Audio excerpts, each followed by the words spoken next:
د یو مؤمن او مسلمان په حیث موږ تاسې ټول باید په الله جل جلاله باندې نیک او ښه ګمان وساتو. الله تعالی فرمای انا عند حسن ظن عبدي به، زه له خپل بنده سره په ما باندې د هغه د ګمان مطابق چلن کوم. انسان که له فقر نه وویرید په فقر کې واقع کیږي، انسان که له ذلت نه وویرید په ذلت کې واقع کیږي، انسان که له بیماری او ناروغۍ نه وویرید حتما ورسره مخ کیږي. امام حسن بصری رحمه الله علیه فرمای په قرآن کریم کې مې له 90 ځایه نه زیات دا ولوستل چې الله جل جلاله خپلو بندګانو ته د هغوی د رزق رښتینې وعده ورکوي او ضمانت کوي.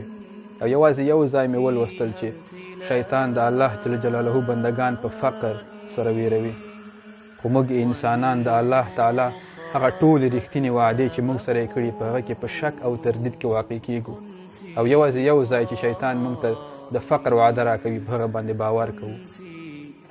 رسول الله علیه الصلاة والسلام فرمای وایي د قیامت په ورځ به یو کس راوستل شي او د جهنم په طرف به بیول کیږي. کله چې جهنم ته ورسیږي دی به وروسته راوګوري.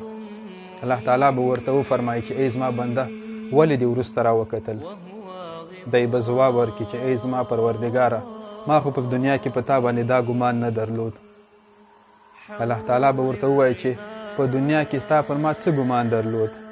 دی به ځواب ورکړي چې ای الله ما خو په دنیا کې ستا د رحم انتظار کوو چې ته به پر ما رحم وکړې او ما ته به مغفرت وکړې.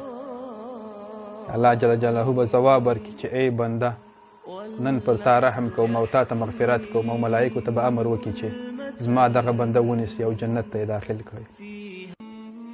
انسان که په دنیا کې له مشکلاتو او ستونزو سره مخ کیږي په هر حالت باید صبر وکړي او په الله تعالی باندې نیک ګمان وساتي. که په انسان یوه لار بندیږي 10 نورې لارې الله تعالی ورته پرانیزي. نیک ګمان همیش ساتئ. السلام علیکم ورحمة الله وبرکاته.